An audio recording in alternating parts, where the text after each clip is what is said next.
Le 55 boulevard Schumann à Nantes est devenu tristement célèbre suite au quintuple meurtre de la famille Ligonnès, survenu en avril 2011.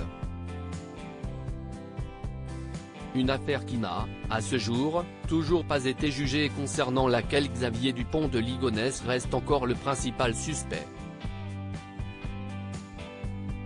Mais comme l'a précédemment Ouest France, la maison du fugitif nantais a, quelques années après les faits, été mise en vente. Toutefois, compte tenu des faits, les acheteurs ne se bousculaient pas pour acquérir cette fameuse propriété.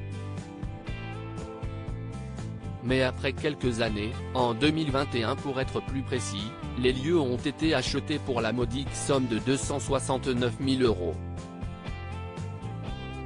Ces fameux acheteurs ont ensuite fait quelques travaux dans la bâtisse afin de la revendre pour 479 000 €.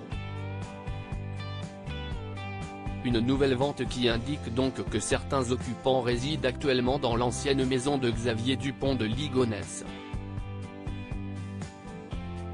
Reste à savoir si ces derniers sont au courant de ce qu'il s'est passé. Xavier Dupont de Ligonnès, cette autre maison qui intrigue dans son ouvrage, l'affaire Dupont de Ligonnès, paru en mars 2018, le journaliste Guy Hunier avait replongé dans les méandres de cette affaire judiciaire.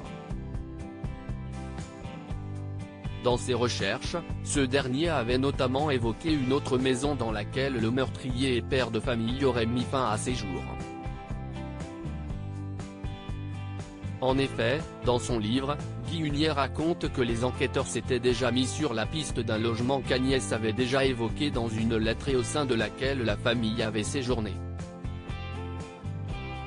Une propriété située à Roquebrune-sur-Argens, dans le Var et dont la piscine n'était pas sûre.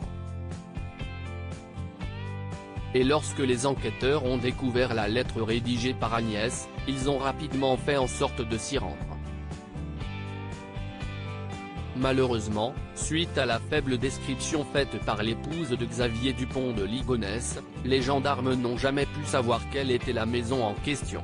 Crédit photo, capture d'écran BFM TV.